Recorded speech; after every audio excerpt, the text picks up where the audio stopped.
Happy Halloween, YouTube. I'm Falagar here, reviewing for the Horror Globe. I have two more horror films to review, but um, I'm also going to upload this to my channel. Um, but before I get to that, there's, I guess, like a quick update on just a couple things I want to do tonight. Right now, the date is, um, yeah, okay, October 23rd, 2014, 9:22 at night. Um, I want to try to really reorganize some things, like really clear off the stuff on this bed. I'll showcase all this stuff later after this review. Um, I want to clear off at least, see that shelf where the light is, my phone, where I kind of shine upwards because it's kind of dark in that corner, I guess. But I want to clear that off so I could fit more stuff in there and take the stuff off the bed. And some of this stuff that's, piled up and just facing forward and flat, I want to try to squeeze it in at the bottom, give me even more room. I'll see what I can do. And maybe try to organize some of the stuff right there. So I'll give like a quick tour and show like a before and then an after. I also, before I do that though, I do want to do a video response to TJ's 5 films you have to see video. So I want to do that. So, next after this. Okay, so the two movies that I reviewed. First one here is a Serbian film, and the other one is The Black Cauldron. Disney's The Black Cauldron. Okay, which that one is absolutely fantastic, but we'll get to that. Okay, let's get this one out of the way. Okay, I know there are a lot of folks that don't like this movie. I'm kind of one of those as well. I have it mostly for like shock value, and I just get a kick out of showing it to people at the most inappropriate times.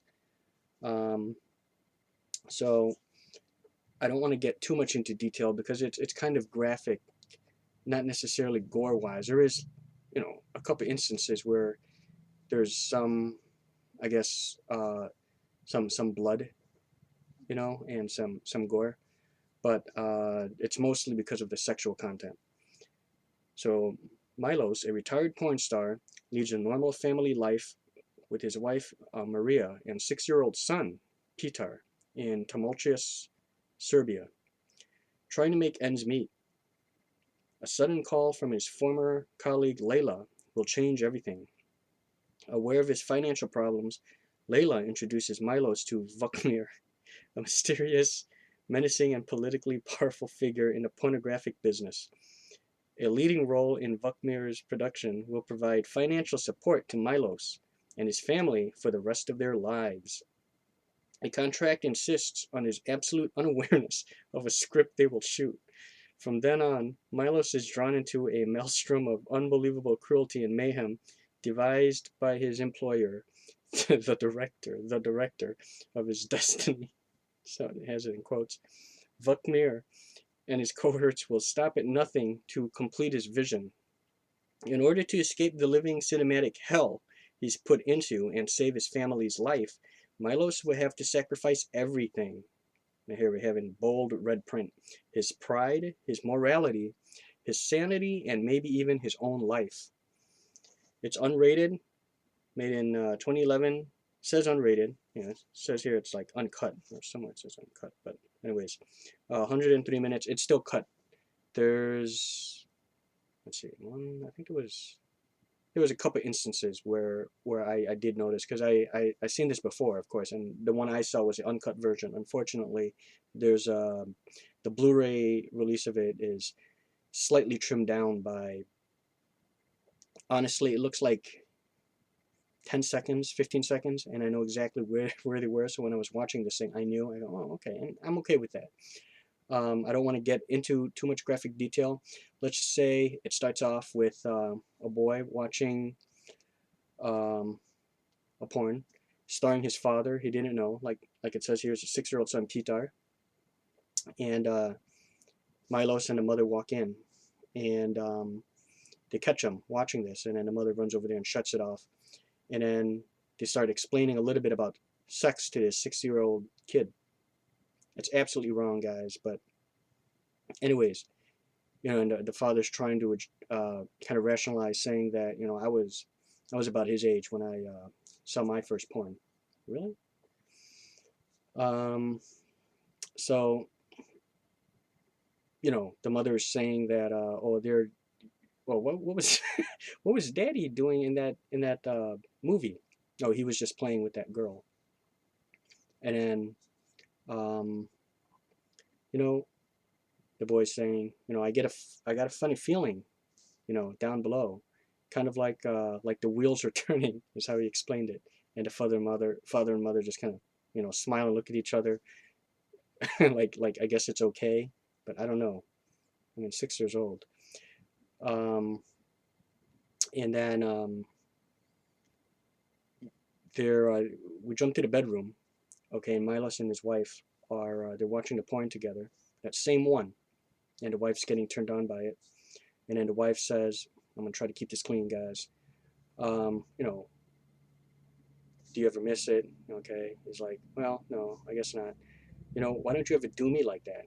And then he says, "Well, I was only, effing them." And she says, "Well, maybe when it, maybe sometimes I want to get, get it real like rough like that." So she slaps him, and then and then he flips her on the back, and then rips off her top, and then rips off her panties, and then really gives it to her, and then they do it like like porn stars. Um, then, like it says in the back here, he meets up with his old buddy, Milos meets up with his buddy Layla. I guess it was like an old, you know, coworker, and he's featured. She featured with him, I guess, and she's like retired now, but still looks very, very good. We learn later on though that she's now doing like bestiality porn. It's pretty sick, like with donkeys and horses and stuff like that. And says, I know you're hard up for cash. Um, I know a guy named Vic Vukmir, and he makes these really hardcore kind of like reality porn that people really want to see nowadays. So he's introduced to this guy, makes him sign his contract, says don't worry about reading it, just look at the numbers, and it doesn't show you exactly how much it is. Matter of fact, when we cut to the bedroom, and the wife wants to know how much she was offered. He tells her first. He doesn't want to tell her, and then he tells her, and I want to hear it, but then he just whispers it in her ear, and you don't hear it. And she's like, "Oh, please tell me you didn't turn that down." So yeah, okay. So he takes it. Now let's just say that the types of films that this guy is, I guess, kind of forced to make, uh, are pretty intense stuff. It's quite uh, absolutely sick, um, and just words can't explain. Well, there's snuff involved, where killing on camera. Let's just say that. Um, there was one scene where Buckmere kind of says, I want to show you something. So the screen goes down, and then the lights, go dim, and you see this woman giving birth, and this guy walks in, which now I recognize him now. I didn't recognize it the first time I saw this, but he's the chauffeur, that guy. So I know now this guy is not a doctor. He's helping her give birth. This is one of those edited scenes where it was slightly edited by like 5-10 seconds, and something happens. Okay, that they do that I don't want to get into, but let's just say it's something that happens after she gives birth to this baby, and Milos, he's just watching it. He's getting appalled. He's like, oh my god, when he sees what's going to happen here, and what does happen, and then he doesn't, he walks out of there, and then Vukmir says, "What? By the way, this is subtitled. They're speaking in Serbian. What's the matter? Don't you get it? Don't you get it? Newborn porn, newborn porn." Is what ridiculous. And then he storms out of there because he is appalled. But like I said, that's one of the parts that was cut off. That just gives an example of one of the things that was, that's one of the intense scenes. Uh, yeah, I don't want to get into anything else more than that. You know, kind of watch this at your own risk. Okay, so not a good film, a very graphic film. You know, yeah, I'm gonna stop right there. I don't want to talk any more about this one. Okay, then I have to. So I'll get back to this with the PQ and the AQ, which is surprisingly really good, outstanding. And then, you know, of course, my score. Now, let's get to the Black Cauldron. Now, this one of my absolute favorites. This is just a real treat. By the way, that a Serbian film has absolutely no features, and I'm fine with that. Okay, Disney's 25th full-length animated classic, The Black Cauldron, fills the screen with magic and wonder. This fun-filled tale of heroism overflows with colorful characters, trailblazing animation, and non-stop action. In the mystical land of Prydain, Terran, a young boy who dreams of a future as an invincible warrior, finds himself leading a real-life quest. In a race against the evil Horned King, Terran must be the first to find the mysterious Black Cauldron, or the Horned King will unleash its power and take over the world.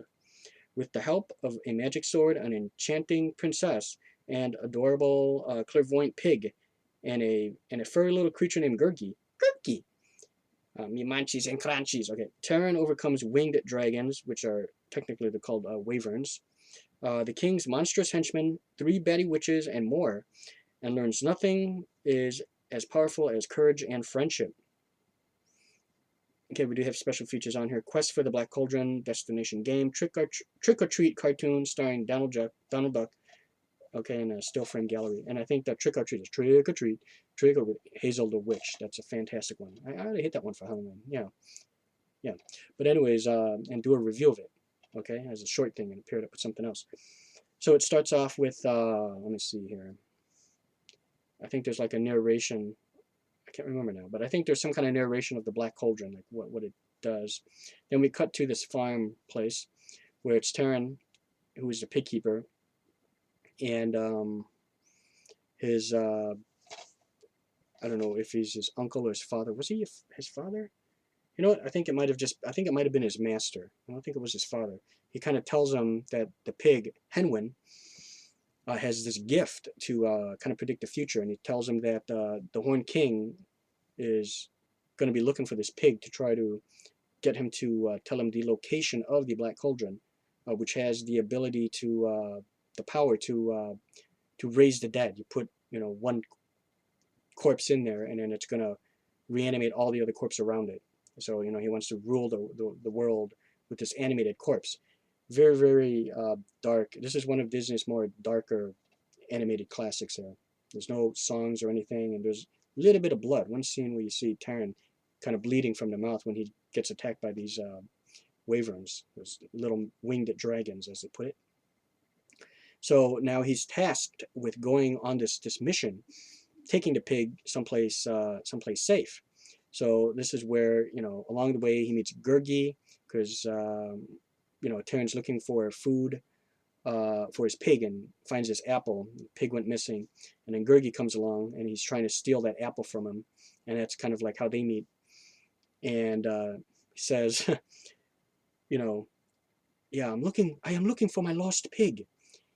Little piggy, wait a minute, piggy with big eyes and a snout and a little tail? Yes, that's it. Have you seen him? No, haven't seen him.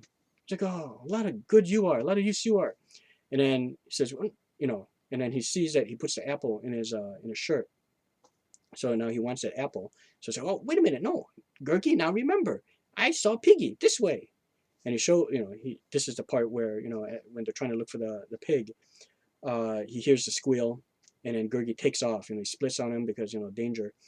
And he sees Henwin being attacked by those wyverns. He tries to save the pig and fails, and he sees that to take Henwin to the castle, the Horned King's castle. So it is at this point where Gurgi comes back, and Taran says that I'm going to go in there, regardless, if I'm whether you're coming or not. And Gurgi he backs out of it. I believe he backs out. Yeah, he backs out. So in this castle, eventually what happens is he does get caught.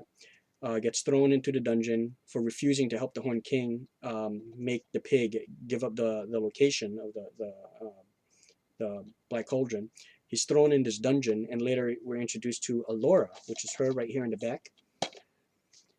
Okay, she is this sorceress who has this mage light thing that floats around her. It's kind of like her familiar, and it lights the way for things. And the reason why she was captured is because the Horned King thought that that light could find the Black Cauldron for her, but it cannot. So he just basically throws everyone in the dungeon if they're unable to help, instead of releasing them. So she's been tunneling her way out of her prison, and she was tunneling the wrong way, and ends up in Terran's cell. So now they kind of team up, and there's a eventually it leads to this other chamber where he finds this sword, this magic sword, which is this one right here, and it can basically just do all the fighting for you, and it no matter, it's just kind of like an Excalibur kind of sword where it can cut through anything, and it lights up. It's a very, very powerful sword. I could use that in Skyrim. So yeah. So anyways, the journey eventually leads to these three witches that give up the cauldron, but in exchange for the sword. So he does it, and well, let's see. I guess I'll continue a little bit more without spoiling too much. The Horned King, manages to get his hands on the cauldron, and begins to bring his his army of the dead to life. So now, I think I skipped a part. While they were still making their escape, they come across this bard. I cannot remember who the bard is, what his name is, but whenever he lies, he has a harp. One of the strings break, whenever they catch him in a lie. So he's part of their party. So you have Terran, you have Alora, you have Gurgi, and then you have the bard. So it's a nice little party. It gives that classic feel of like a sword and sorcery film, or like a sword and sorcery game, like a classic RPG game like The Bard's Tale or like Might and Magic, stuff like that. When you have a party, or like Dungeons and Dragons, and I absolutely love that about this film. So now with the dead, unleashed, now it's up to this party of 4 to try to stop the Horned King. So yeah, absolutely loved the Black Cauldron. Do highly, highly, highly recommend you hit this one. I know it seems like, I don't know if a lot of folks heard of this film, but you might think, it's a sword and sorcery film. What's it doing here in your Halloween review? But it kind of does fit in to the Halloween theme because, with the Horned King, he's scary, and of course it deals with resurrecting the dead. Like I said, kind of dark for being Disney. So now, a Serbian film, PQAQ, immaculate. I have to tell you. I mean, I must admit, it is immaculate. And with this is very good as well. It's on DVD, but so it's still really, really good. I would love for this to come out on Blu-ray though at some point. I'm pretty sure it's going to be even more better. But with cartoons, it's kind of hard to kind of gauge how much better it's going to be. Maybe like it'll make their colors brighter. Maybe even add more features. So I don't know if this will ever get on Blu-ray or not. I hope it does. So final score for a Serbian film. To be fair, surprisingly, I have actually seen still worse than this. When I say worse, not necessarily sicker, but story-wise, how the story was, and the acting. The acting seemed fine to me. But yeah, so I've seen worse films than this when it comes to like plot and acting and stuff like that. A better movie that's kind of has like a similar type of dealing with a similar type of context is 8mm. Okay, that's a much better film than this one. Okay, but now, okay, for the final score out of 5, I would give a Serbian film